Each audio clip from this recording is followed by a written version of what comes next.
And coming more to the point, we have something important that's going to happen this year. We're talking about Mayan countdowns, and 13-year cycles, and age of revealing, and all of that. Well, listen.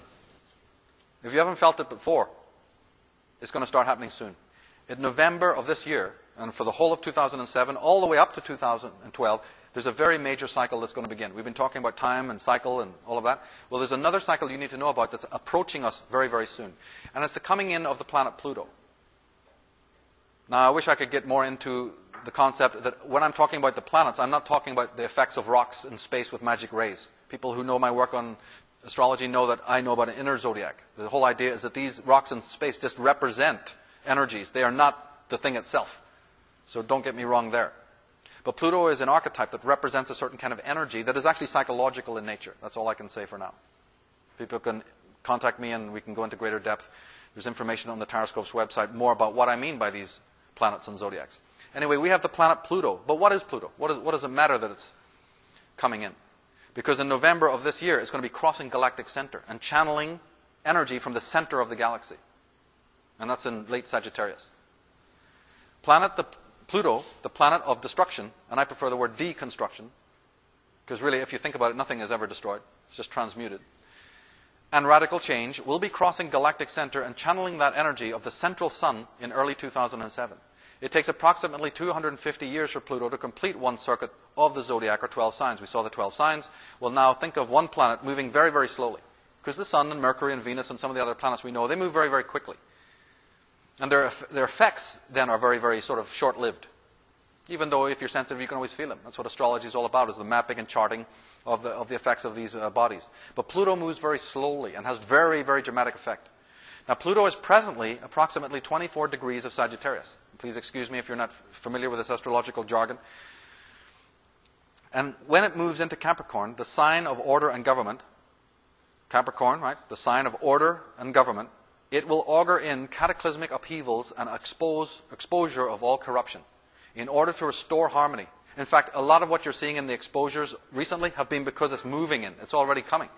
Its orbit is 250 years, so about 3-4 years ago, already what you might even say the turn of the millennium, let's say, already the effects of Pluto have been felt. But it's going to get stronger and stronger and stronger, like a dimmer turning up.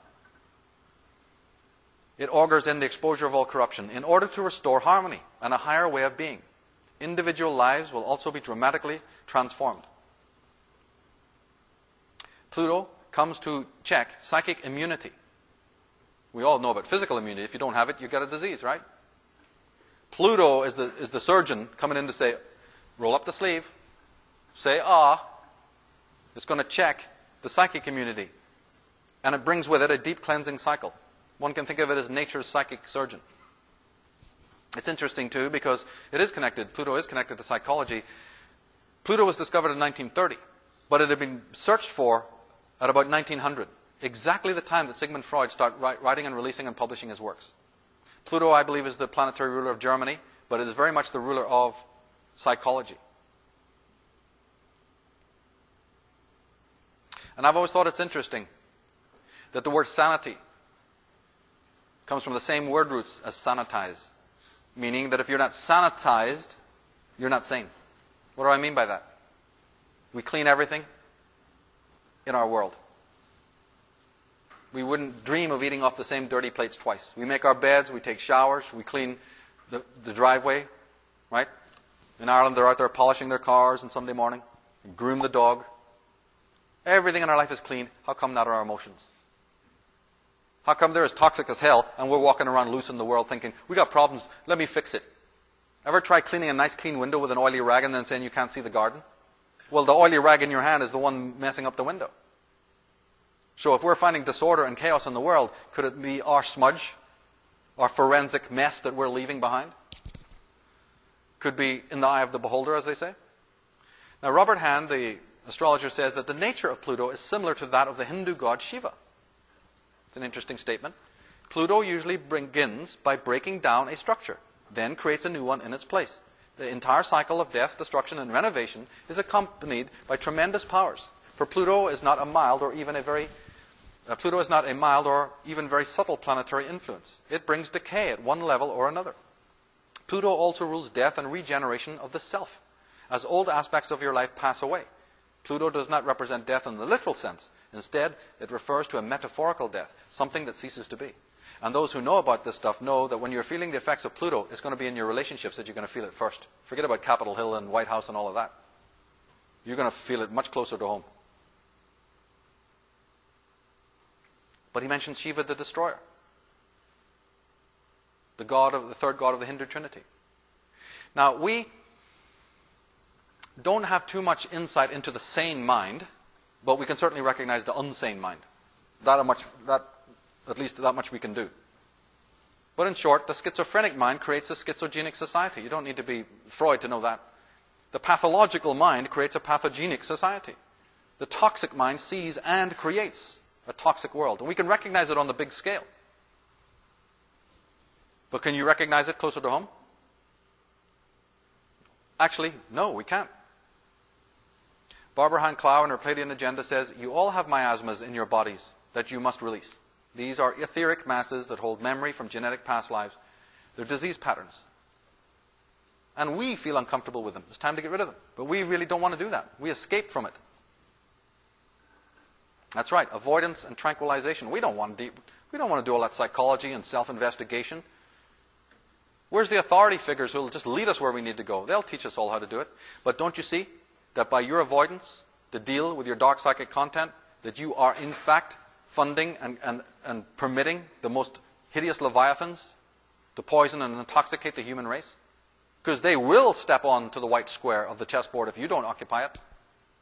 Then don't blame them for their existence if you have allowed them to rise. Now Pluto is, of course, anyone here Scorpio? Sun sign Scorpio? Right. Then you know, obviously, that Pluto is your ruling planet. Pluto is your god of the sign of Scorpio. And therefore, where is Scorpio in the seasonal cycle? Right? It's late. It's at the winter cycle. So Pluto rules when the sun goes into the winter seasonal cycle. And it's the same thing psychologically. Pluto rules what is known as the underworld cycle in alchemy or psychology. And of course, we all go through the underworld cycle, whether we know about astrology or not. It's often been called in the New Age movement the dark night of the soul. Carl Jung said that the foundation of mental illness, all mental illness, is unwillingness to experience legitimate suffering.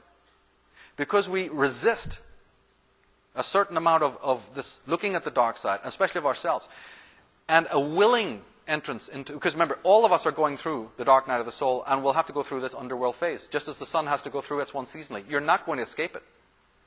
The only difference is that you can either decide to do it of your own free will, then it's ritualistic, or you can be dragged. The hanged man has a smile on his lips. It's a willing oblation. Did not Odin, when he hung on the tree of life in order to learn the secret of the runes, he did it willingly.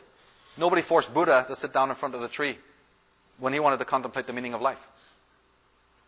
It's a Conan and the Barbarian situation. You must willingly be crucified and die to be reborn again. Of course, we've forgotten all of those rituals, but nevertheless it goes through your life. It's not that suffering is good. Suffering is built into the universe. You're going to have it just like you have pleasure. It's your unwillingness, unwholesome unwillingness to deal with it and to accept it for what it is, which is like the sword saying, I don't want to go through the fire of the blacksmith. Well, then you're not a sword, period. Now, countries go through these great cycles. The seasons go through it, and so do the psyche.